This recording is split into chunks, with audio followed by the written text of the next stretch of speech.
I don't know if anybody caught this, but after the Devils lost to the Canucks in a shootout, Jacob Markstrom slammed his stick in frustration and it shattered like firewood. He was not happy. And honestly, with how the Devils have been playing lately, I understand the frustrations because they have lost 3 straight games and they are still in a playoff position, but they're not making it easy on themselves. We have a lot to break down in today's episode of Locked On Devils. Buckle up, everybody. You're Locked On Devils, your daily podcast on the New Jersey Devils, part of the Locked On Podcast Network, your team every day. Hi, this is Bryce Salvador, and you're Locked On Devils with Trey Matthews. Scores! Oh, Steven stepped up, nailed it. Brodor's got the puck. What a shot. The Devils win the Stanley Cup. Alrighty now, what is up, New Jersey? Welcome back to the Locked On Devils podcast here at the Locked On Network. I'm your host, Kyle Chalky play announcer, Devils Wire Pucks Pitchforks, and also part-time credential media member, Trey Matthews. Somebody, please take me out of my misery. Just when you thought the New Jersey Devils were going to walk away with 2 points, they choke away their lead. Not once, but twice in the third period. Goes into overtime, couldn't generate anything there. Then heads to a shootout, and we've seen this story play out before. The Devils are not really good in the shootout. So they have to settle with 1 point, and they are losers of 3 straight games. On Hughes Super Bowl day, minus Jack, the Devils lost to the Vancouver Canucks by a score of 4-3 at the Prudential Center. And looking ahead of some of their games, the Devils have some tough opponents to face. In the first segment, I will share my main takeaways from the game. Then in the second segment, we will hear from head coach Sheldon Keefe, and we're also going to look at the standings and how the Devils currently stack up.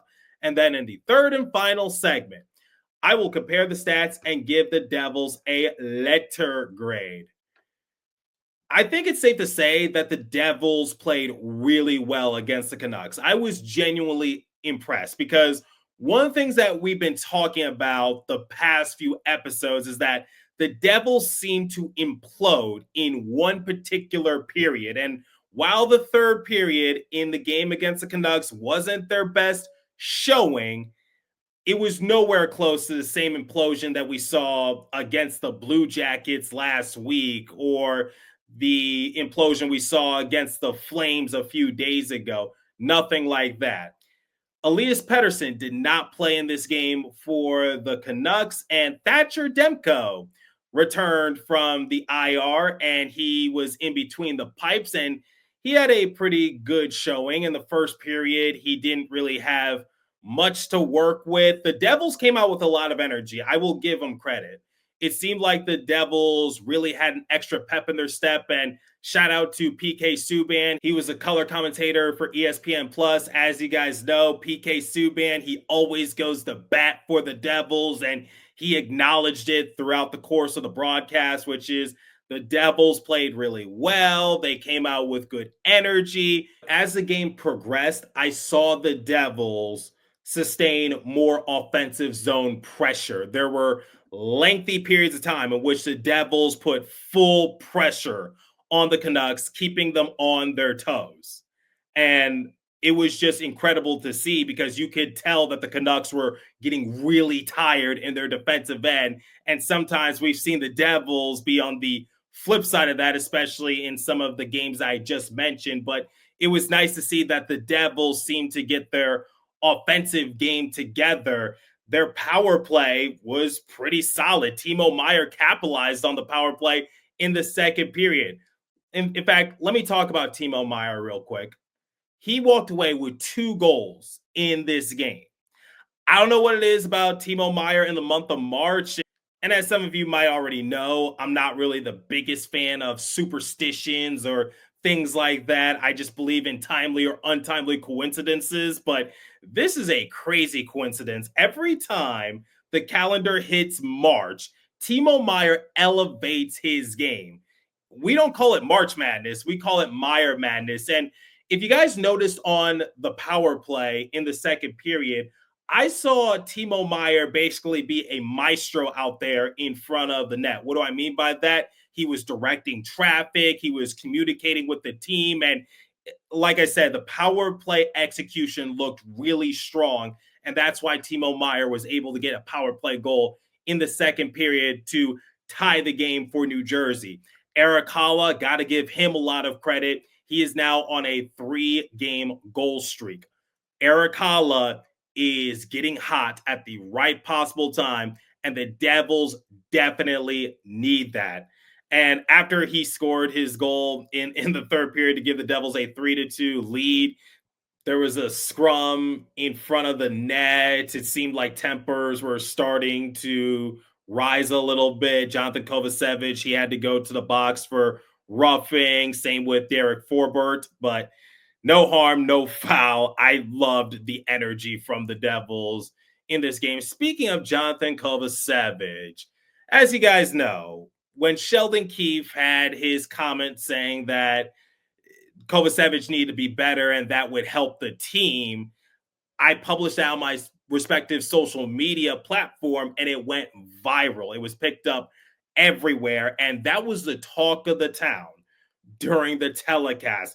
I swear, they played that soundbite like 3 different times.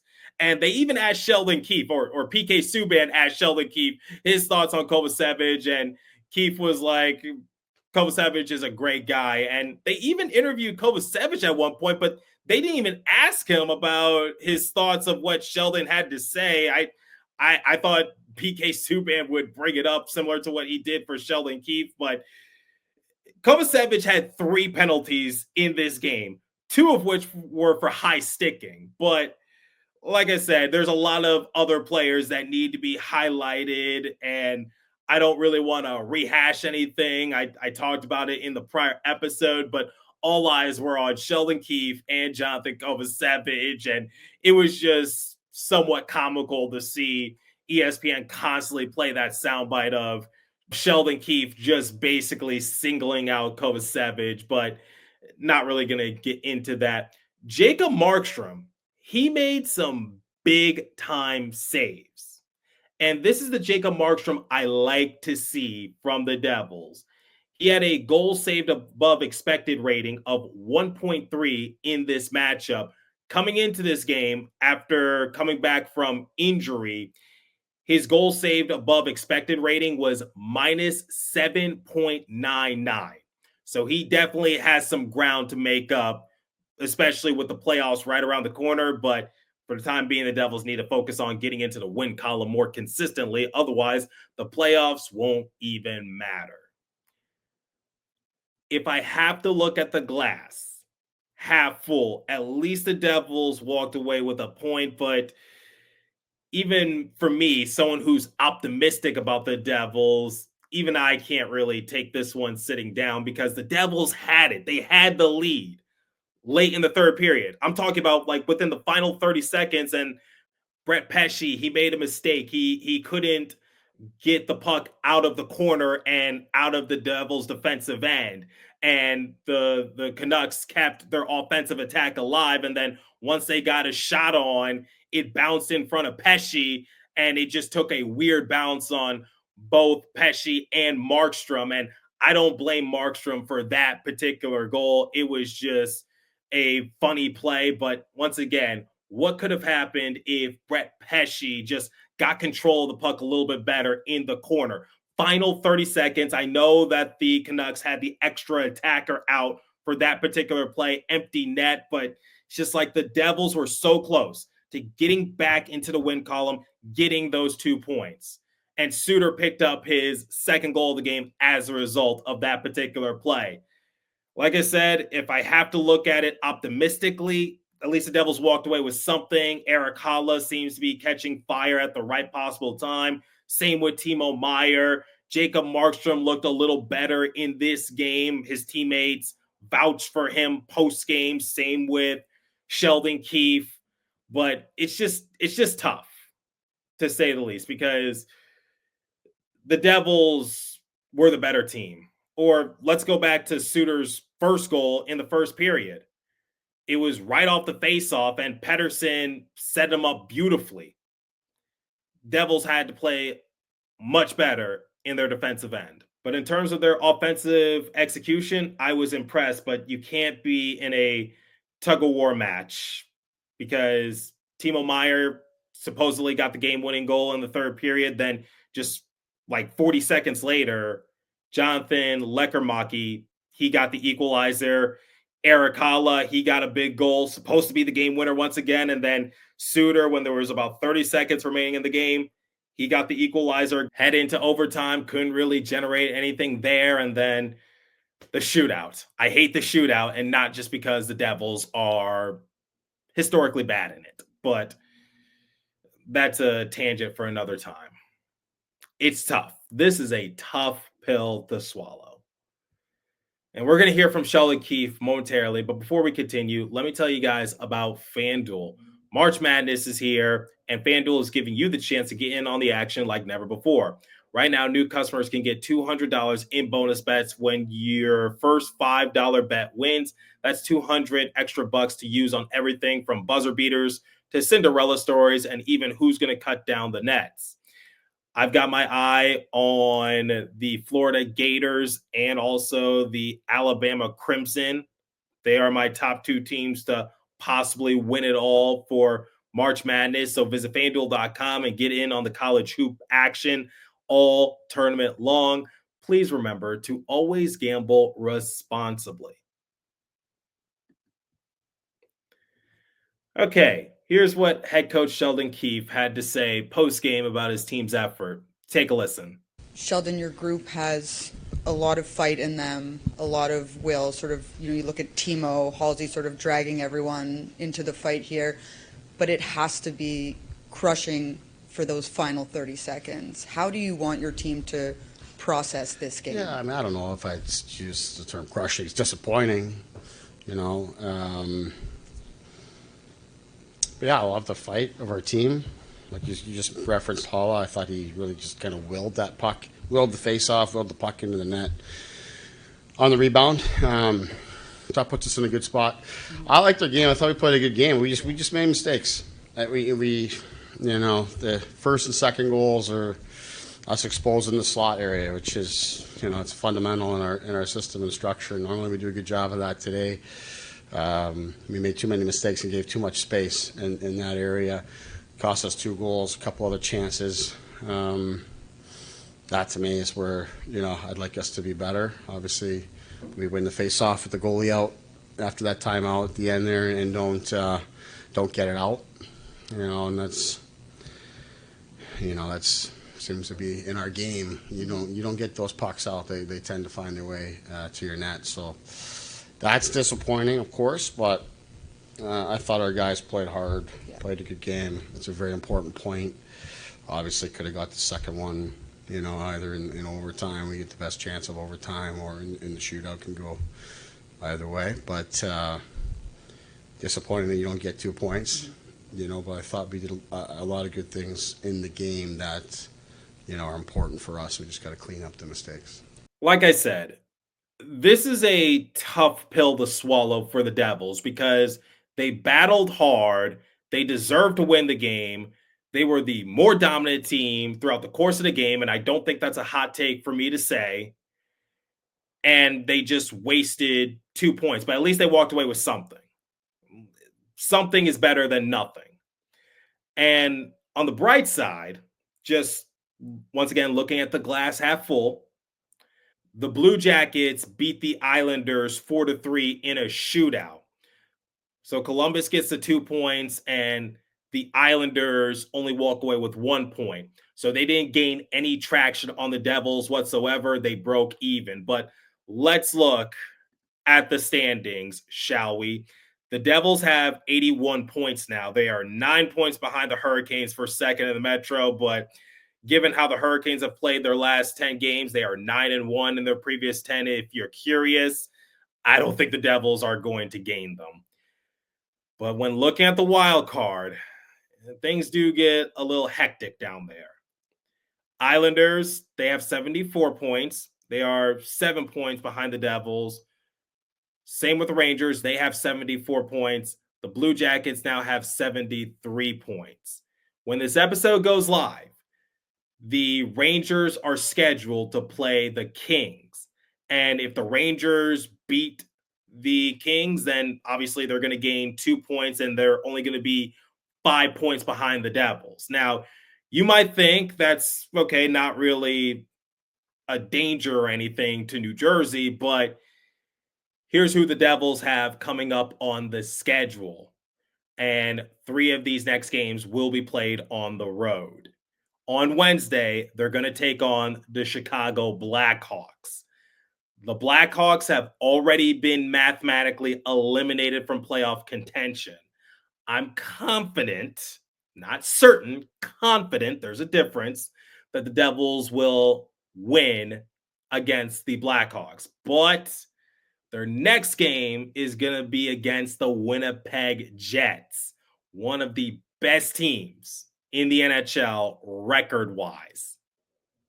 A few weeks ago, we saw the Jets put up a touchdown on the Devils.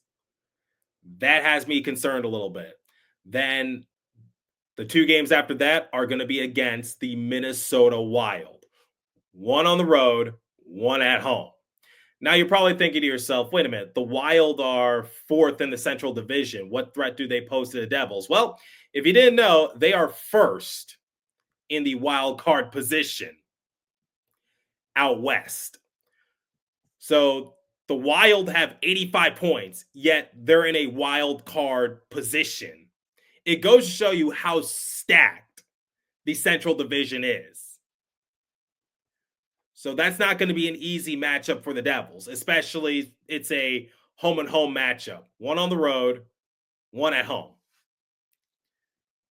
So I do believe that the Devils can beat the Blackhawks, but the 3 games after that, 1 against the Jets, 2 against the Wild, that does leave me a little concerned.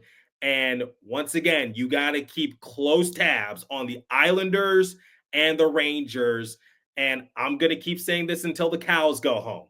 I do not want the Devils a part of that heated wild card race. It's a dogfight.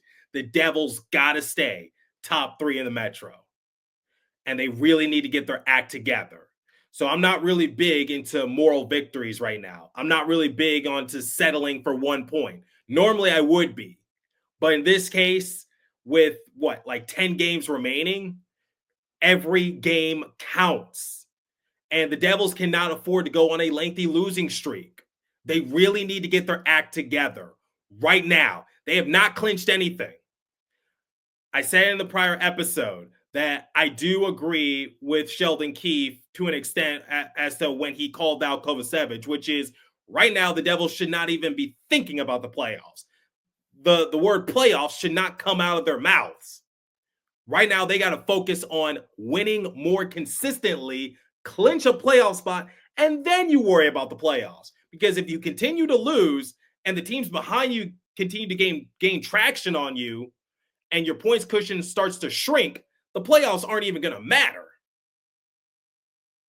So that's my little tangent. I'm not really good on settling for 1 point. Didn't come back to bite the Devils this time around because they broke even with the Islanders, but you can't keep banking on that. You can't keep choking away leads. You can't keep wasting points. These next 4 games are going to be a test for the Devils. I hope they don't fall into that quote-unquote trap game against the Blackhawks.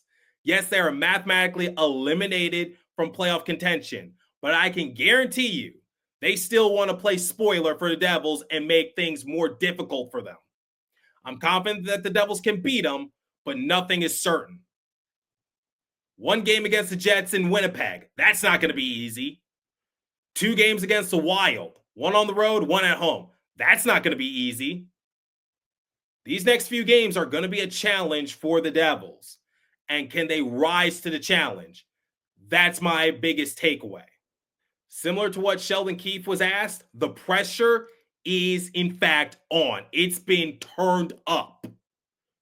Continue to build that points cushion and put yourself into a comfortable position right now.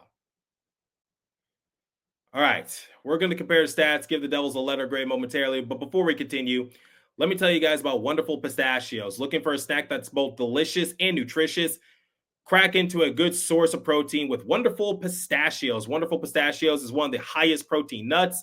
Each 1 ounce serving has 6 grams of protein, giving you over 10% of your daily value. Plus, they're packed with fiber and better for you unsaturated fats to help keep you feeling fuller all day long. Personally, I love the no shells variety. As you guys know, I need a snack by my side. I'm constantly on the go as a content creator. Get snacking and get cracking with a snack that packs a protein punch. Visit wonderfulpistachios.com to learn more. And now, let me tell you guys about Game Time. There's nothing like watching basketball live, the energy of the crowd, the sound of the sneakers on the hardwood, and maybe even a celebrity sighting courtside. If you want to catch a game in person, Game Time makes getting tickets easier than ever. Game Time's new feature, Game Time Picks, filters out the fluff and shows you only the best deals on great seats, so you don't have to waste time scrolling through thousands of tickets. I love using Game Time. I've actually bought myself some MLB and NBA tickets in the app. You guys know I'm a big fan of the Los Angeles Lakers. They've also lost 3 straight games, and sometimes their defense is hard to watch. Take the guesswork out of buying tickets with Game Time Picks. Download the Game Time app, create an account, and use the code LOCKEDONNHL for $20 off your first purchase. Terms apply. Again, create an account and redeem code LOCKEDONNHL for $20 off. Download Game Time today. What time is it? It's game time, everybody. Okay, let's compare the stats, give the Devils a letter grade, and get out of here. Shots on goal differential, 25-28 in favor of Vancouver. Power plays, Canucks were 0 for 2, Devils were 1 for 2, thanks to Timo Meyer Madness, as I like to call it. Hits, 22-16 in favor of the Canucks. Giveaways, 13-11 in favor of the Devils.